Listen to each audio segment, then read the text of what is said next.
Okay. So in these two chapters, well, the first chapter 3, they're talking about labor productivity, and he outlines 3 main ways that you can increase labor productivity. You can accelerate the pace of production. You can eliminate wasted effort, and you can paralyze production. And Marx actually, when he's talking about how surplus value is created, he's mostly talking about accelerating the pace of production. Because that's where, like, if you're intensifying the speed of labor, or you're increasing the working day, what you're doing basically is fitting more labor into a short amount of time, whether it's a day in the case of intensifying it, or like a year or so if you're talking about the working day. I guess it would also be like the intensification applies across the board, but the increasing the working day applies, like it's increases the intensity on a longer spectrum. Basically, it's the same thing in different forms.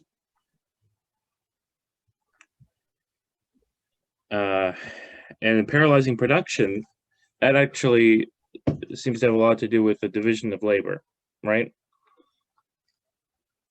Is when you can have different processes going at the same time, like Smith's classic example of the pin factory. Normally, all of that would have been done the different steps of creating the pin would have been done sequentially by one person before you had capitalism, right? But now you can have people doing the different steps all at the same time, so that you can produce pins much faster. And then you can apply this, it's how you get economies of scale, basically, and the efficiency from that. And eliminating wasted effort through rationalization, that's basically improvements in technology and techniques, right? Yeah, I mean, it could be technological, or it could be like learning curve stuff, I imagine. Yes.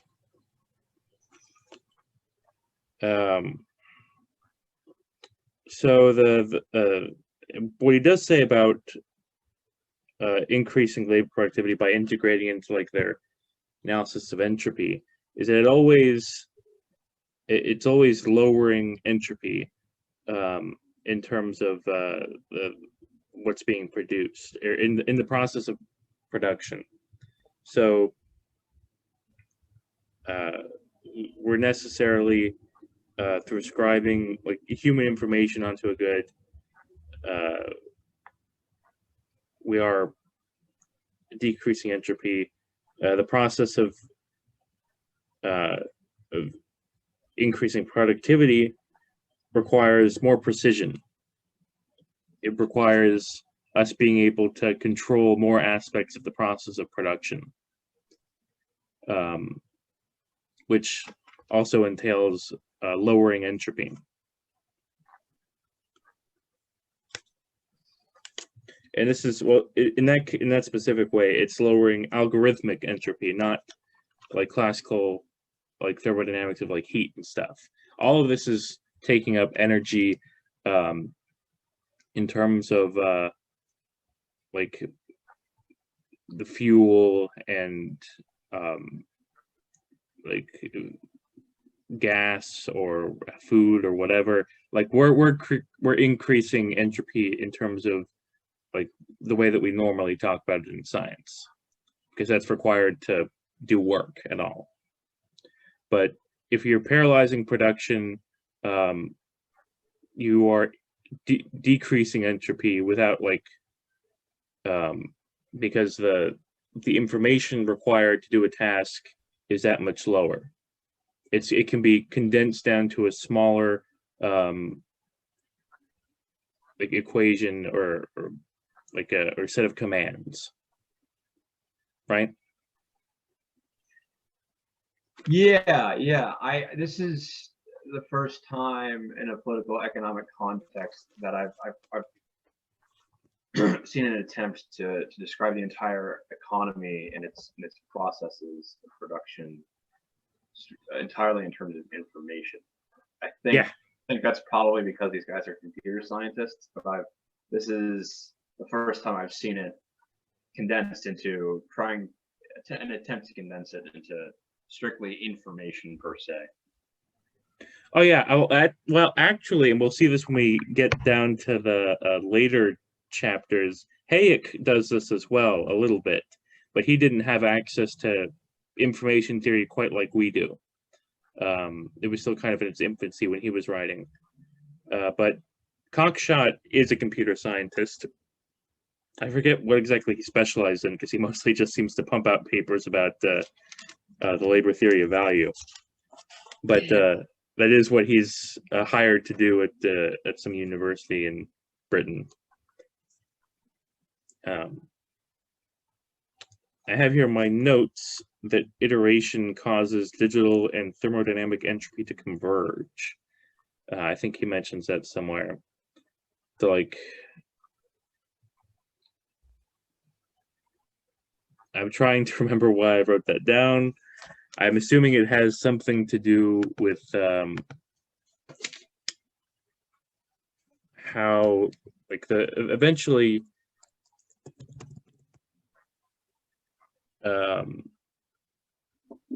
you're gonna run out of like the gains of like algorithmically decreasing, or like decreasing entropy algorithmically, because entropy I'm sorry, because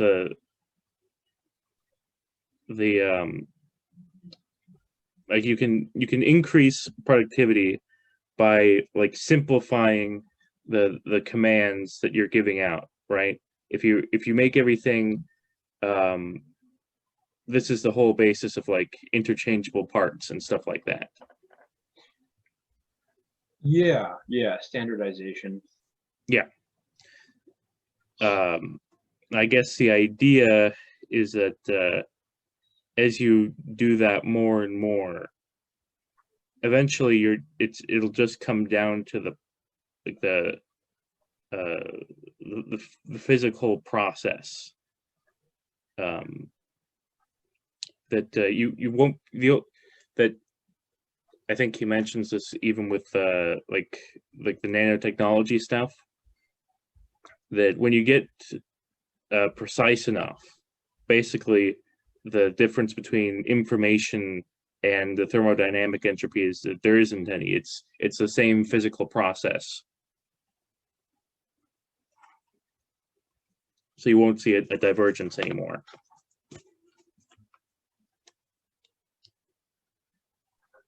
It also has some interesting, like you meant, like, I mean, Hayek certainly doesn't try to talk about politics or political systems in terms of entropy or information theory. He didn't talk about entropy, but he talked about information a lot. But Cockshot and et al. Talk about exploitation as the result of a kind of social control. And I took some notes about how what basically is happening when you have to,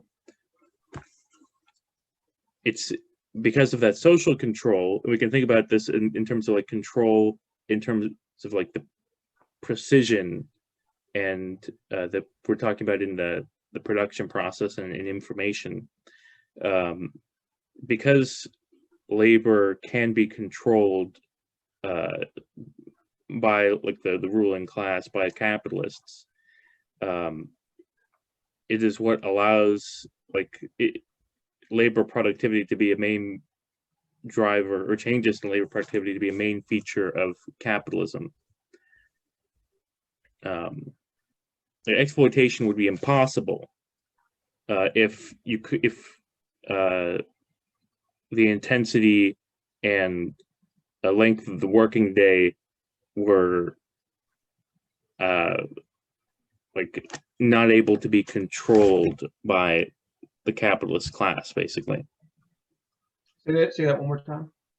So when Marx goes over like the proof of exploitation as a thing, he describes how the capitalist will buy all of the factors of production at their values, including labor. And if you do that, and you take that labor and use it only enough to reproduce that labor, so in terms of like value, like you produce only as much goods as is equivalent in value to keep those workers alive and reproduce their labor, then you will not be making a profit. Because in order to have a profit, you need to be making more than that. There needs to be goods, equivalent value of goods that are not just going to workers, but something more that is going to the capitalists. And if you didn't have the social control to determine the intensity and length of the working day by the capitalist class, you would not see exploitation.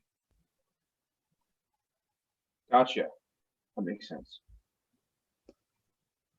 Koksha doesn't say that explicitly. I just took down some notes about that. I suppose technically, like, I mean, I guess you could imagine a situation where it just so happens that the working day is fixed at a certain rate, that working day and intensity is fixed in such a way that capitalists and workers always get the same rate.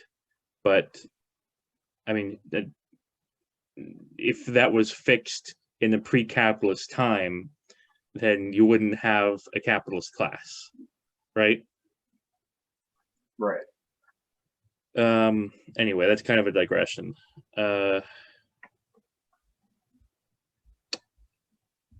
I do find it interesting, and this is very pertinent to how the economy works today, that Cockshot mentions that, or actually, I don't know who's writing these particular chapters, so it could be any one of them.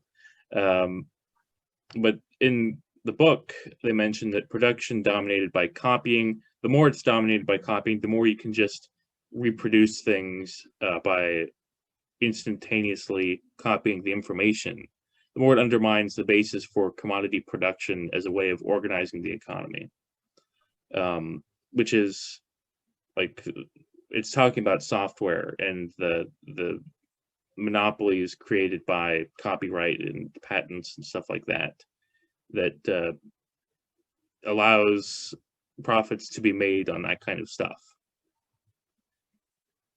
Yeah, I would say that, not to digress too much, but I would say that monopolies based around copyright and patents, I would say that describes a lot of the American economy. Yeah. Today. So. Yeah, I think that that's very much the case, and it's actually kind of paralyzed. It runs in parallel to what Marx described in the end of Capital Volume 1, that what is the thing that like what is the peak of capitalism that forces like the state to expropriate all these industries? It's monopolization. And now he kind of assumed that monopolization would be because of economies of scale and stuff like that. But his overall point was that the form of property was kind of a fetter on production, because you required the surplus to go in, and it allowed the private, when you allow like these things that production of commodities to go towards like private gain by private owners, and at the same time it's in his case he was thinking of just monopolies, and the pricing and suffering that would cause to like labor and consumers. And but you get the same kind of logic with a software, as it doesn't make any, like, if you didn't have surplus going to the creation of software like it is today. Like, if it could, I think, like, maybe it's required that a certain amount of surplus goes to software developers in order for them to keep doing what they're doing. But it's probably a lot less than what is now going to the big tech companies, which is mostly going to stockholders and stuff. And the huge amount of surplus being due to their copyright monopoly protections on the software that they're selling.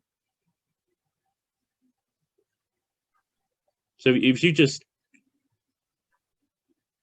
copy if you can copy information instantaneously, and the cost is minimal. Like I think it's a very good case we made that software and the copyright protections on software are a fetter on production in that sense. That we could imagine that labor productivity, or that the productivity of how do I put this? That there's a lot of surplus being absorbed by the tech industry. That it's only being absorbed by it because it has these software monopolies. If you didn't have that, it could go to more productive industrial sectors of the economy. But anyway, I think it's to move on to the chapter on Babbage and copy and computation. I mean, it was pretty straightforward, but I really loved the description, or like how Adam Smith's description of the division of labor directly led to like Babbage's idea of, or not, actually, it wasn't Babbage's. It was a guy who was in France who was inspired by Adam Smith to create these giant, like basically applying the division of labor to computation and getting these groups of people to break down all these calculations that need to be made into a bunch of smaller parts that could be done in parallel and done much faster by hand. And that then Babbage took that and then figured, well, if you can break it down that simply, you could do a machine, you have a machine to do it. And that this would eventually become the basis. The same idea is the basis for all a modern computation in computers and stuff. I think it's Gaspard de Prony. Sorry? Was it de Prony, the Frenchman? Oh, I think so, yeah. I love those descriptions of the well, if you can't do those calculations by like just one person doing it, and like it's just so brilliant that you could break it down and apply like an industrial process to computation like that when you didn't like that was the first real application. And which is why I included that like the importance of calculation and computation. Which is why I included that section on the history of slide rules, basically, which I thought was very interesting. Like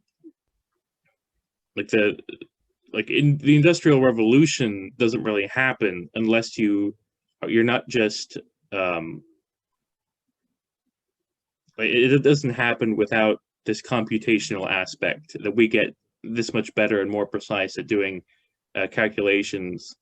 And in a world before digital computers, we had to come up with devices and techniques to do it by hand, but doing it on an industrial scale still, which didn't exist before.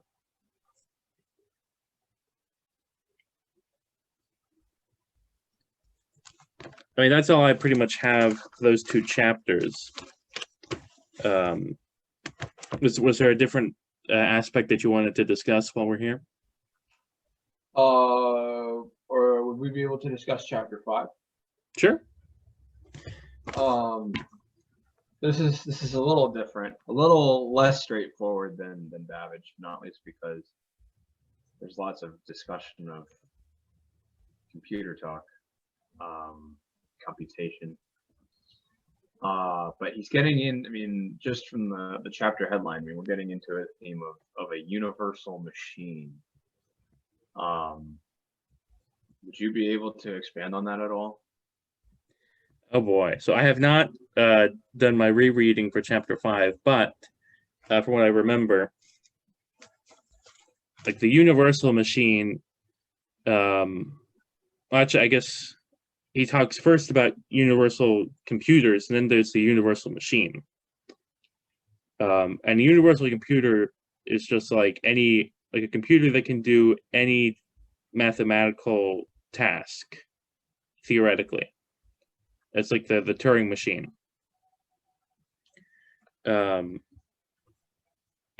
But he also talks about the universal machine in terms of a computer or like a machine, I guess it would probably be like an android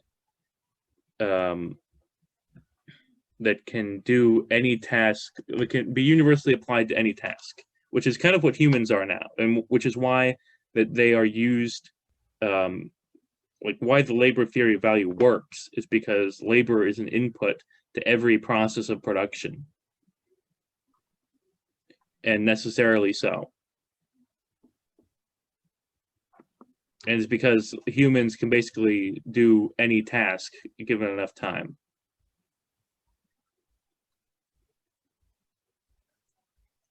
But if you have a machine that can do that, then the labor theory of value would no longer work. And I'm curious to know. I always need this explained to me. Why you can't derive value from machines? I always need that explained. Right. So, going back to Marx's talk about like the working day, right? You can squeeze more commodities out of labor by making people work faster or longer. You can produce more commodities that way and therefore get more value.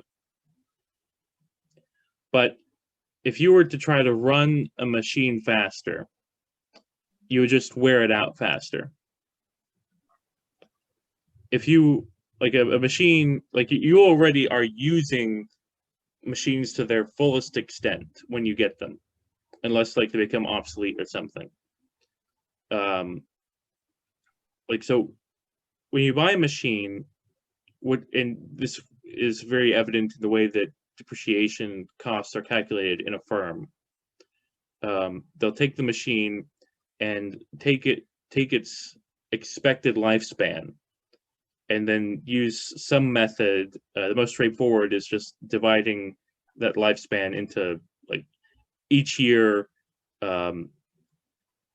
divide those amount of years by its total value, or cost, and that'll be the amount. Sorry?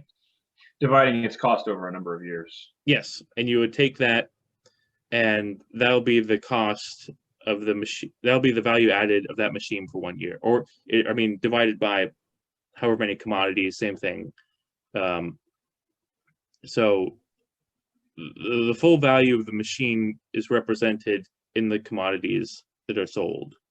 It can't create more value because the amount of commodities that it can help produce is pretty much set.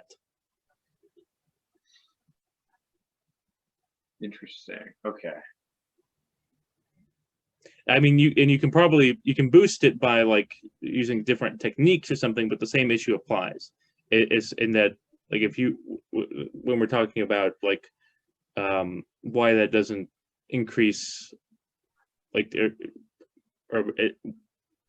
why that doesn't increase the rate of profit in the long term, is because once everyone's adopted that technique or that technology, it'll no longer increase. Like the increases of value will be lost. Yeah, there's no competitive advantage.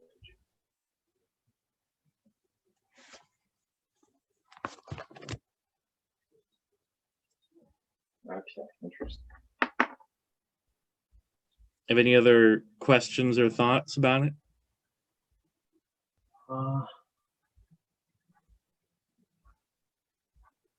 Not that I can think of. Okay, let me look through it one more time and see if anything jumps out at me.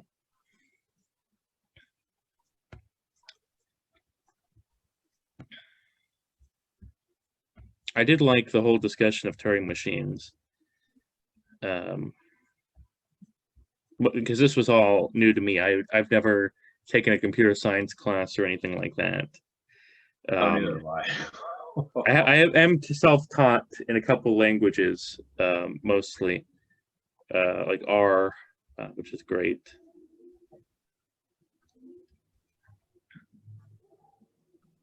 Yeah. So if you want to call it, I'm good with that. Sure, yeah, we can call it.